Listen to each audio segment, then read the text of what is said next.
인류의 역사는요, 희생과 헌신을 아끼지 않는 사람들에 의해서 쓰여졌습니다.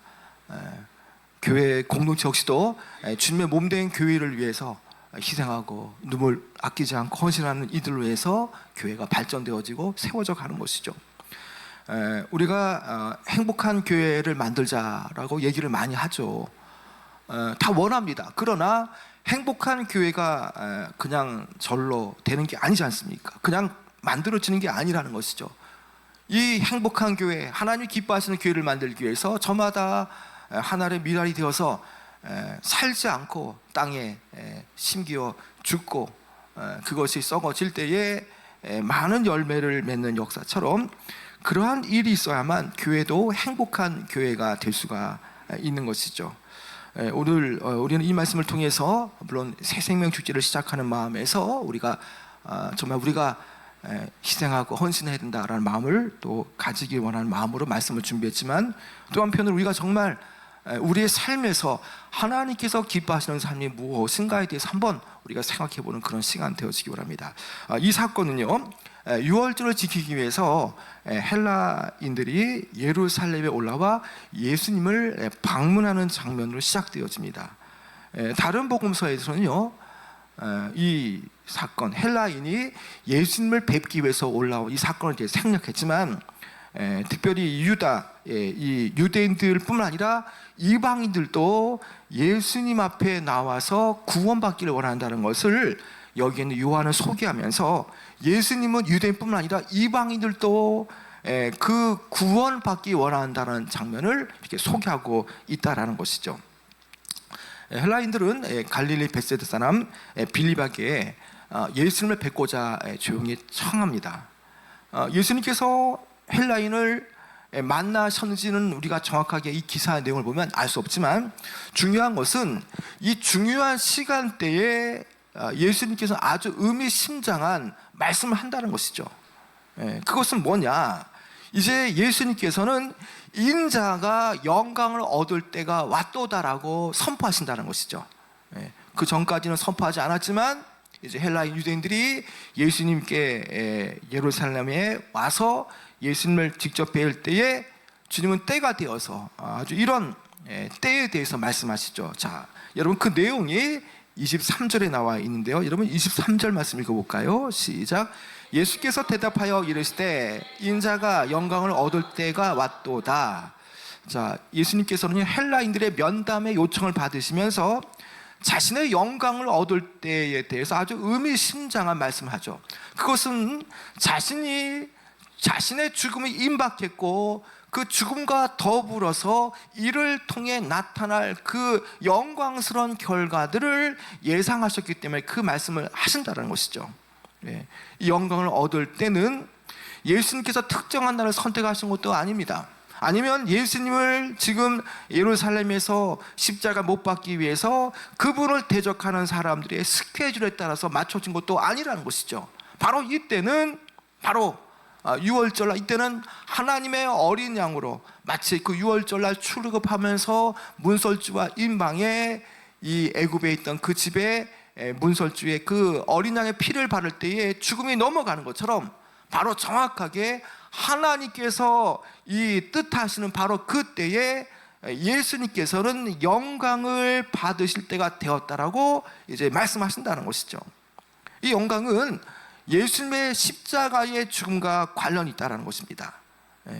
예수님께서 왕으로 오실 때가 아니라 바로 십자가의 죽으심을 겪을 때, 바로 그때가 바로 영광스러운 바로 때라는 것이죠.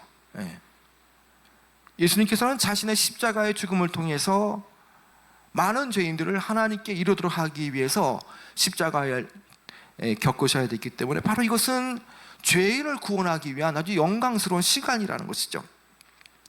이제 예수님께서는 인자의 영광이 자신의 죽음을 통해서 나타날 것이라고 말씀하시면서 농사의 예를 들어서 죽음을 통한 생명의 원리를 지금 이제 비유하십니다. 여러분 그 내용이 우리가 너무나 잘 아는 말씀 24절인데요. 한번 읽어볼까요? 24절 시작.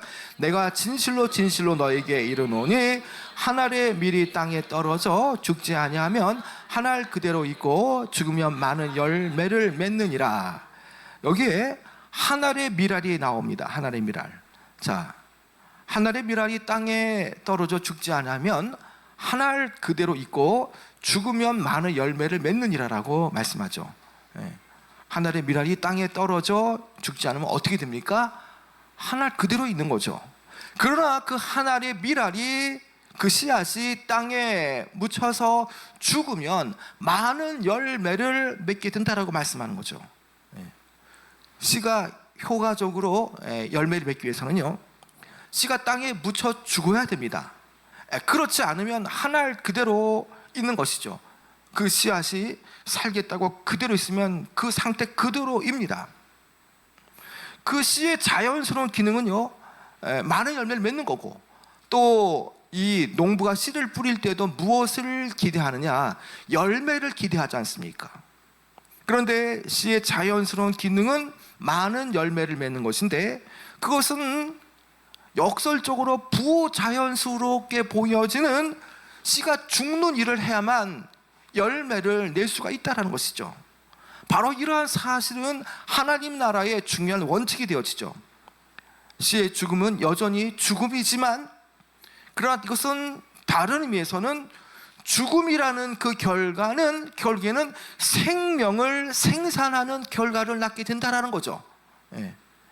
예수님께서는 지금 이 원칙을 자신의 삶에 직접 적용하시죠. 곧 며칠 있지 않으면은 예수님께서는 십자가의 죽으심으로 한 달의 밀알이 되어서 땅에 떨어져 자신 스스로 죽임을 맞이할 것인가에 대한 그런 내용을 지금 비추고 계시다는 것이죠. 하늘의 밀알이 땅에 떨어져 죽게 되어질 때에 비록 죽지만 그것은 그 밀알이 싹을 틔우고 성숙하게 자라서 많은 씨를 내듯이 마찬가지로 예수님께서는 죽으시지만 그 죽음의 결과가 뭐냐? 그것은 예수님을 믿는 자들이 예수님의 그 십자가의 죽으심의 결과로 인해서 죄의 문제가 해결되어지고 영생을 얻게 되어지는 엄청나게 많은 열매를 거두어 드리게 되어진다는 것이죠. 그러므로 온 세상에 생명을 주기 위해서 오셨던 예수님께서는 하나의 씨앗이 되어서 죽는 것은 피할 수 없는 일이라는 것이죠. 농부 되시는 하나님 아버지께서 하나의 씨앗, 밀알이 되어지는 그 땅에 떨어져 죽는 그 씨앗, 그 아들을 통해서 수많은 하나님의 자녀들이라는 열매를 맺기를 원하시기 때문에 하나님의 때에 이 일을 행하시는 것이죠. 여러분, 이 구절은요, 예수님의 필연적인 희생을 아름답게 묘사하는 거죠. 예수님의 죽음은요, 우리를 생명에 이르게 하는 유일한 길을 열어놓으셨습니다. 예수님의 죽음은요, 예수님을 믿는 모든 사람들이 생명과 화평의 길에 이르게 하는 그런 결과가 되었다는 것입니다. 그래서 예수님께서는 이 제자들, 예수님을 따르기를 원하는 그 제자들에게 비슷한 원리로 살아가도록 또 이렇게 요청하시죠. 여러분, 그 원리가 어떤 원리입니까? 여러분, 그 내용이 또 25절 나와 있죠. 25절 읽어볼까요? 시작. 자기의 생명을 사랑하는 자는 잃어버릴 것이요, 이 세상에서 자기의 생명을 미워하는 자는 영생하도록 보존하리라. 자, 여기에 25절의 내용을 보면 예수님 자신이 죽으심을 인하여서 많은 생명을 얻을 것이라는 그 비유를 통해서, 그 교훈을 통해서 제자들의 삶에도 바로 이러한 그런 적용이 나타낸다고 말씀하고 있다는 것이죠. 자신의 생명을 사랑하면 어떻게 된다고요? 이 세상에서 무엇을 얻고자 하기 위해서, 이루고자 하기 위해서 자신이 죽지 않고 생명을 사랑하면 결국에는 생명을 잃어버린 반면에 역설적으로 세상에서 가장 소중하다고 여겨지는 자신의 생명조차도 미워하면 결국에는 영원한 생명을 얻게 되리라고 교훈하고 계시다는 것이죠. 여러분, 우리는 이 말씀을 대할 때에 이 말씀을 통해서 과연 우리가 이 땅을 살아가면서 무엇을 버리고 무엇을 취해야 될 것인가에 대해서 생각을 해봐야 되는 것입니다. 그렇다면 우리가 이 말씀을 통해서 특별히 자신의 생명을 미워하라는 이 말씀을 통해서 예수님께서는 어떤 의미를 우리에게 이렇게 지금 말씀하겠습니까? 자기 생명을 미워한다라는 것은 과연 무엇을 말하겠습니까? 여러분, 그것은 자기를 부인하는 삶을 말하는 겁니다. 자기의 생명을 미워한다는 것은 자기 십자가를 지고 예수님을 쫓는 삶을 말한다는 것이죠.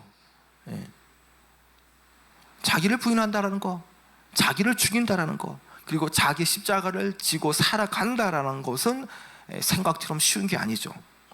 여러분, 죽는다는 것, 자기를 부인한다는 것, 자기 십자가를 진다는 이 의미의 공통적인 의미는 과연 무엇이겠습니까? 그것은요, 세상과 육신에 속한 모든 욕심과 정욕을 십자가에 못 박고 사랑과 겸손과 희생이라는 열매를 삶에 풍성하게 맺는 것을 말하는 것이죠. 이 시대는 많은 성도들도 포함되는데요, 땅에 떨어져 죽기는커녕 오히려 자신이 살려고 하는 그런 경우가 많죠. 어쨌든 살아남으려고 발버둥치는 모습이 있다라는 겁니다. 자신의 욕심과 정욕을 못 박는 일이 과연 얼마나 어렵겠습니까? 여러분, 세상은 어떻습니까? 세상은요, 계속 죽어야 한다, 예수님께서 계속 죽어야 한다, 자신을 부인해야 된다라고 말씀하지만 세상은요, 계속적으로 살아야 한다, 살아야 한다라고 부추기지 않습니까? 여러분, TV 광고를 한번 보시기 바랍니다. 어떻습니까? 온통 잘 사는 것, 웰빙, 뭐 이런 식으로 컨셉이 짜여져서 모든 광고도 이런 식으로 이렇게 초점이 맞춰져 있죠. 포커스가 자신을 위해서 잘 사는 것이야말로 정말 지혜로운 삶이다. 자신을 아름답게 가꾸고 또 자신의 행복한 미래를 위해서 어떻게 잘 투자하고 설계하고 또 건강하게 잘 먹고 잘 여행하고 잘 사는 것, 이것이야말로 잘 살고 지혜로운 삶이라고 마치 대변하듯이 광고는 이렇게 포커스에 맞추고 있다는 것입니다. 물론 개인이 잘 사는 거 좋습니다. 그러나 우리는 한편으로 이 땅을 살아가지만 또 한편으로는 하나님의 시민권을 가진 사람들이기 때문에 예수님께서 말씀하신 자기 부인의 삶을 우리는 이것을 살아내야 한다는 것이죠. 여러분, 이것이 얼마나 어려웠던지 예수님의 말씀을 늘 가까이 경청하고 들었던 그 제자들 역시도 자기 부인의 삶을 처음에는 너무나 이해하기 힘들었죠.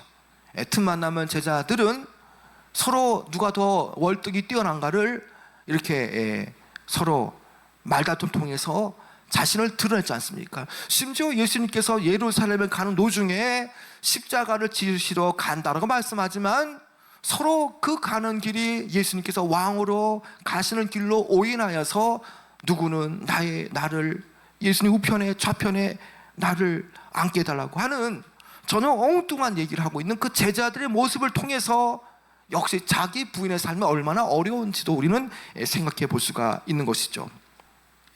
예수님께서는 몸소 종의 본을 보여주셨고요, 자기 부인의 삶을 보여주셨지만 여전히 제자들에게 형성되어진 육신적으로 더 높아지려고 하고 희생하지 않으려고 하는 그런 이기적인 사고방식에서 전혀 벗어나지 못하는 제자들의 모습 우리 너무나 잘 보았지 않습니까? 오늘 주님께서 이 말씀을 하실 때에 제자들은요, 과연 나는 이제 자신을 위해 살 것인가, 아니면 자신에 대해서 죽을 것인가에 대해서 양당 간에 선택을 해야 합니다. 여러분, 지금 이 말씀을 듣는 우리에게도요, 예수님은 똑같이 제자에게 말씀하셨던 것처럼 우리에게 똑같은 요구를 하시고 계시죠. 자, 이제 예수님께서는요, 나를 섬기려면 나를 따르라고 명령하신대요. 여러분, 그 말씀이 26절에 나와 있죠. 한번 읽어볼까요? 26절 시작. 사람이 나를 섬기려면 나를 따르라. 나 있는 곳에 나를 섬기는 자도 거기 있으리니 사람이 나를 섬기면 내 아버지께서 그를 귀히 여기시리라. 여러분, 26절 3반절에 보면요, 이 상반절에 보면 사람이 나를 섬기려면 나를 따르라 라고 말씀하죠. 예수님께서 이제 그 씨와 이제 장차 열매가 되어질 제자들, 그런 관계를 예시를 통해서 직접 연결하십니다. 열매가 씨에서 나와 씨를 따르는 것처럼 제자들도 예수님께서 예수님께서 나왔기 때문에 예수님을 전적으로 따라야 되는 것입니다. 여러분, 그렇습니다. 예수님께서 그들을 위해서 자신을 부인하셨기 때문에 주님을 따르는 제자들도 역시도 자신을 부인하는 삶을 살아가야 한다는 것이죠. 여러분, 자신이 죽는 삶, 자신을 부인하는 삶이 얼마나 어려운가 제가 앞에 계속 얘기했지 않습니까? 여러분, 우리는 오늘부터 태신자 선포식을 시작으로 해서 우리는 12월 1일까지 새생명 초청주일, 새생명 축제를 이제 시작하게 되었습니다. 여러분, 전도를 하는 것이 쉽지 않지 않습니까? 여러분, 내가 전도를 한다, 내가 태신자를 품겠다, 영적 임산부가 되겠다 말을 하지만, 그러나 가장 중요한 것은 내가 이들을 품고 이들에게 어느 시기에 전도하러 나갈 때에 그 전도하는 그 과정과 그 모든 준비하는 과정도 역시도 내가 죽지 않으면 전도가 될 수가 없다라는 겁니다. 내가 살아있다면 태신자를 향해서 시간을 쓰는 거 아까워하겠죠. 내가 여전히 살아있다면 내가 태신자를 위해서 선물을 보내거나 아니면 식사 자리를 마련하는 거, 돈이 아깝거나 여전히 나의 시간과 물질을 아깝게 여기는 내가 살아있는 그런 모습이라면 어떻게 그들이 전도가 될 수 있고 그들이 마음의 문을 열고 새생명 축제 당일날에 나올 수가 있겠습니까? 여러분, 내가 죽어야 됩니다. 물질을 계산하지 않는 자기 부인, 시간을 생각하지 않는 자기 부인이 필요하다는 겁니다.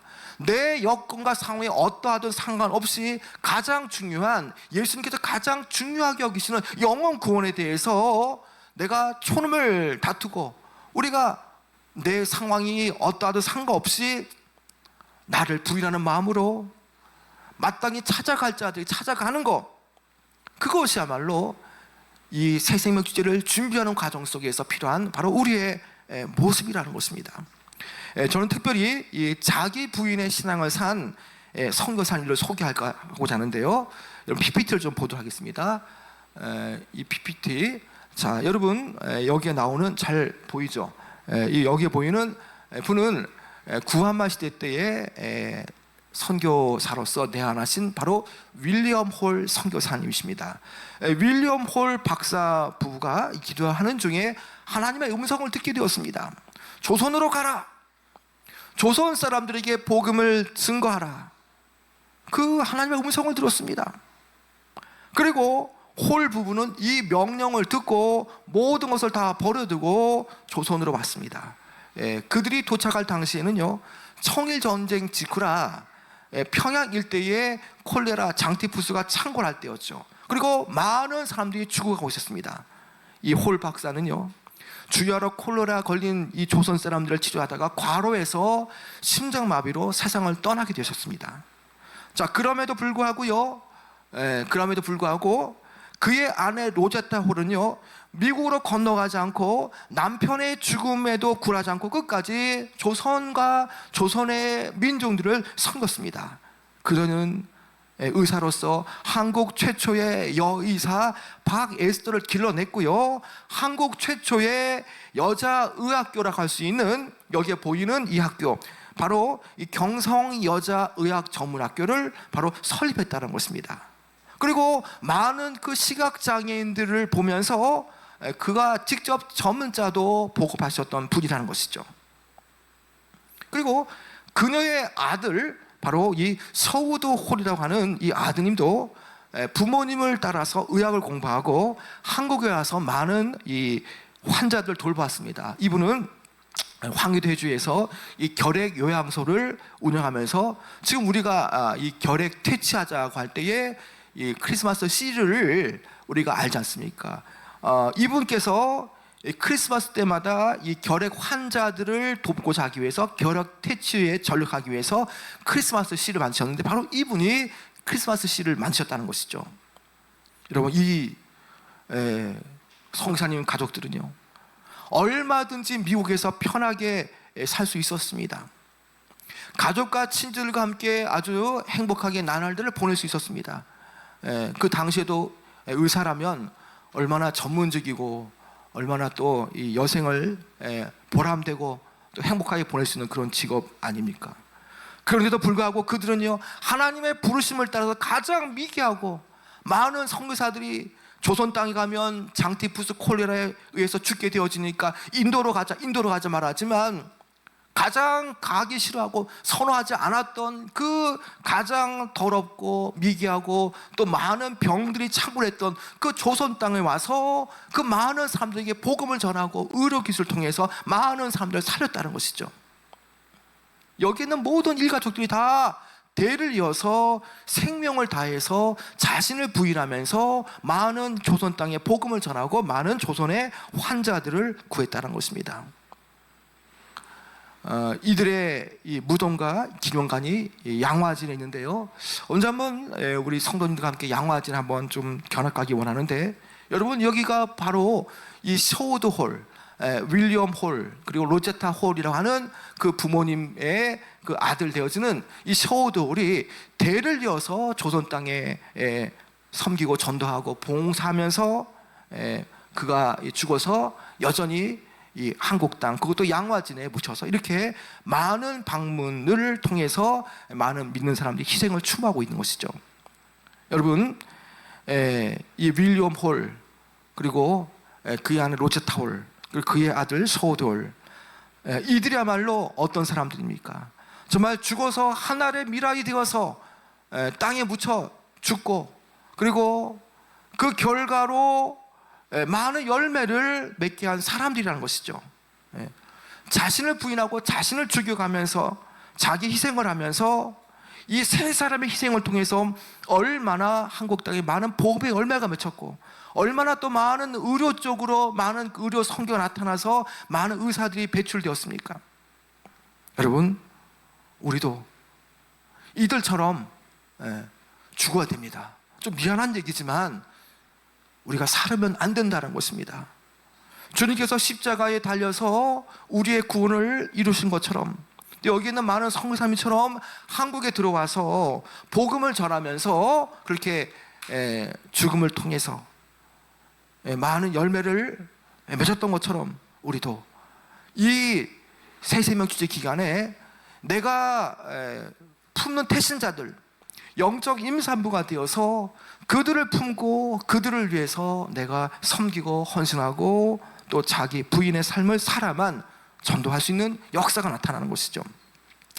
여러분, 26절 하반절에 이런 말씀이 나오지 않습니까? 사람이 나를 섬기면 내 아버지께서 그를 귀히 여기시리라. 부끄러움도 모르고 아주 이기적인 자아에 끝없는 초점을 맞추는 삶은 결코 하나님을 기쁘게 할 수 없습니다. 여전히 살려고 하기 위해서 온갖 출세와 어떤 이기적인 그런 욕심에 의해서 어떤 거기에 초점이 맞춰진 삶으로는요, 하나님 앞에 귀히 여김을 받을 수가 없다라는 것입니다. 단순히 자기 부인의 행동만으로도 안 된다는 것입니다. 자아가 온전히 이 대체가 되어져야 한다는 것이죠. 하나님께 초점을 맞추면서 하나님 중심의 삶을 살면서 하나님께서 무엇을 가장 기뻐하시는가? 영혼 구원을 가장 기뻐하신다라는 마음을 품고 내가 이를 위해서 우리가 나를 부인하는 삶을 통해서 우리가 영혼 구원을 향해 달려가야 한다는 것입니다. 여러분, 예수님께서는요, 자기를 섬기는 그 모든 사람들을 다 기억하고 계시죠. 여러분, 예수님을 섬기고 따른다는 것은 과연 어떠한 것을 말합니까? 그것은 나의 전인적인 것들이 다 바뀌는 것을 말합니다. 나의 목표, 나의 관심사, 나의 취미, 내가 돈을 쓰는 부분들, 나의 그런 어떤 선택과 습관, 이 모든 것들이 다 예수님께서 걸어가셨던, 예수님께서 가장 중요하게 여겼던 것에 우리는 일치를 시키는 것을 말하는 것이죠. 여러분, 예수님처럼 우리가 가야 할 길은요, 하늘의 미랄이 되어서 죽어서 열매를 맺는 삶을 우리는 그려내야 한다는 것입니다. 여러분, 이제 말씀을 좀 맺도록 하겠습니다. 여러분, 이 말씀은 헌신과 희생이 없이는 열매를 맺을 수 없다는 것을 우리에게 보여주죠. 예수님께서 하늘의 미랄이 되어서 땅에 묻혀 죽으심을 통해서 많은 구원의 열매를 맺으셨던 것처럼 우리도 하나님의 나라를 위해서 희생과 헌신을 각오해야 한다는 것입니다. 12월 1일 날 새생명 축제, 새생명 초청잔치가 이제 진행되지 않습니까? 여기에 많은 열매를 맺기 위해서는 우리가 하늘의 미랄이 되어서 살려고 하는 것이 아니라 죽어야 역사가 나타난다는 것입니다. 예수님께서는 우리의 생명을요 미워할 정도로 자신의 삶에 헌신하기보다 그리스도를 위한 삶에 헌신되기를 원하신다는 것이죠. 여러분, 죽어가는 영혼을 향해서 쏟는 헌신과 희생, 이것은 바로 구원의 창조 역사를 만들어낸다는 것입니다. 우리가 주의 일을 위해서 그분께 내 영혼을 쏟아 부을 때, 그리고 주의 일에 나의 어떤 것들을 포기하면서 우리가 주의 일에 가장 기뻐하시는 영혼 구원에 열심을 낼 때에 주님께서는 결코 우리를 부끄러워하지 않으실 것입니다. 여러분, 우리 하나님은요 주의 이름으로 행하는 그 모든 섬김과 그런 모든 그 헌신의 행위들을 다 보고 계시고요 기억하고 계시다는 것입니다. 오늘 우리가 주시는 이 말씀을 통해서 우리가 하나님의 미랄이 되어서 우리가 살려가지 않고 오히려 그것이 땅에 묻혀서 죽어서 많은 열매를 맺는 그런 역사처럼 우리가 이제 새생명 주제를 시작하면서 우리가 정말 하나님의 미랄이 되어서 죽어 많은 열매를 내실 수 있는 귀하고 복된 여러분 되어지길 축원합니다.